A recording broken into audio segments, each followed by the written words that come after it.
Hi, I'm Alan Demon, author, filmmaker, screenwriter, and writing coach. Welcome to the hero's journey, providing you with thoughts, insights, and inspiration on the art of storytelling.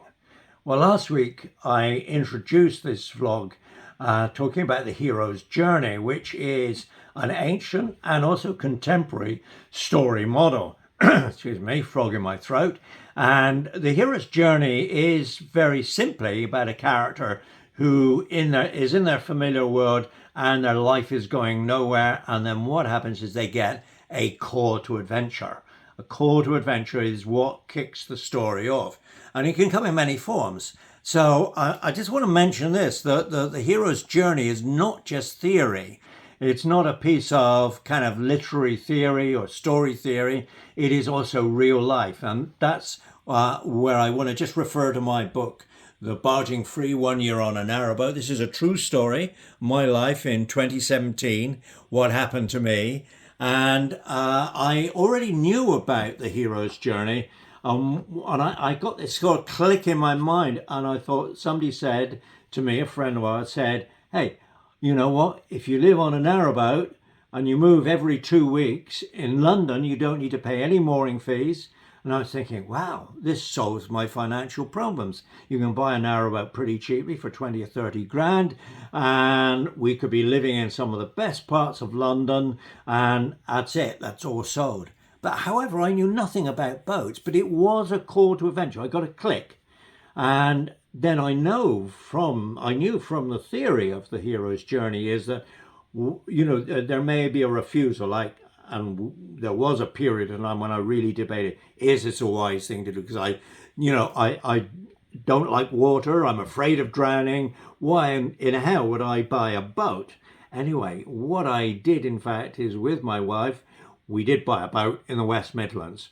And at times it was terrifying. But the very first thing that happened, and this fits in absolutely with the hero's journey, that after you get the call to adventure, there may be a period, short or long, called the refusal call. I mentioned Hamlet last week as being a story all about the refusal of the call to take revenge for his murdered father. And then after the refusal of the call comes the meeting of the mentor. And the mentor is somebody who's already trodden this path and they know what lies ahead and they can forewarn you and prepare you. And literally, we drive up on the day that we take over the boat, and this other guy pulls in, a guy called Bob, and he had 37 years of living on boats, and he knew the boats inside out, and he was our mentor. And I got another click here. This guy is going to be our helper. We got talking straight away. He said, come down and see me. He had a Brummie accent.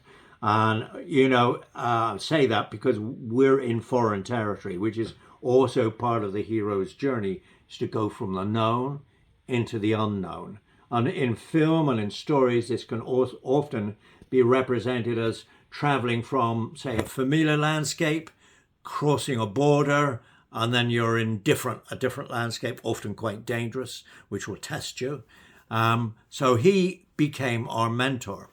So in this, I'm really talking about the secret code of story, because what we're looking at with hero, mentor, and I mentioned some of the other archetypal characters, such as the shadow.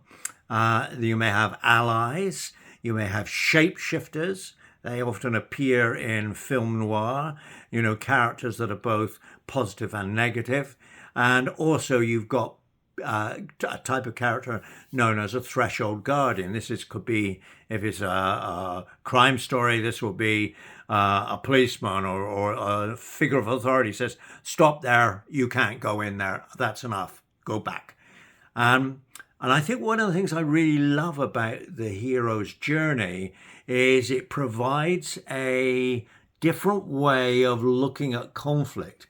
In traditional stories, and the maxim is always, if a story is only as strong as its antagonist. So the more opposition and conflict you can generate, and you'll see a lot of crime series and films on television. Cinema do this, make the antagonist as nasty, devious, cunning as possible.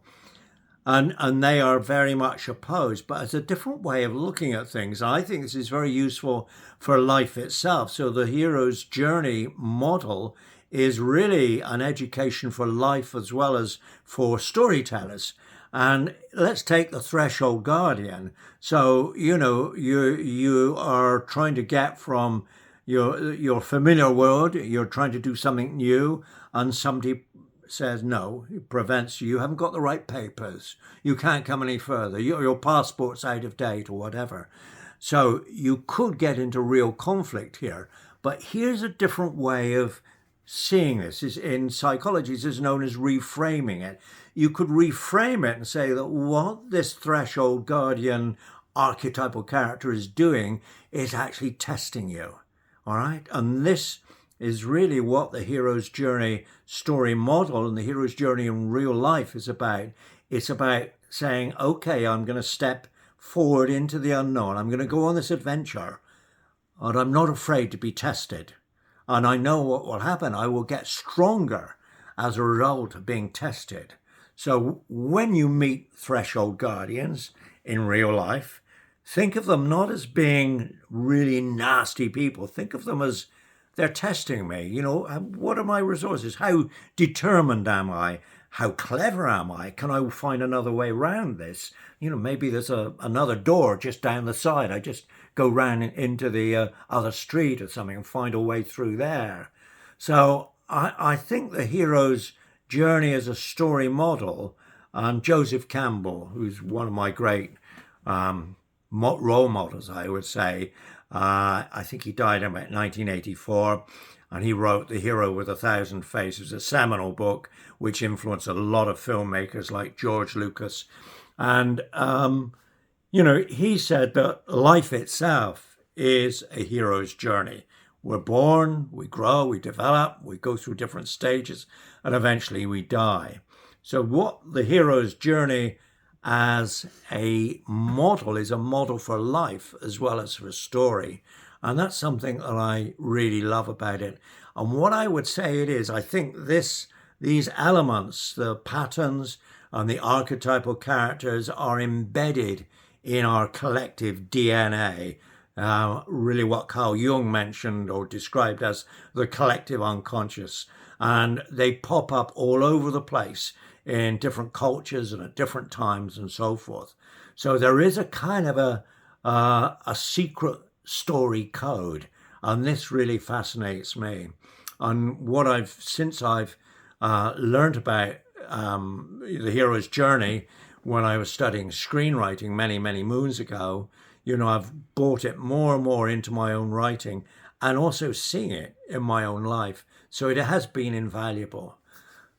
So that's about it. That's about it for today. Thank you for watching.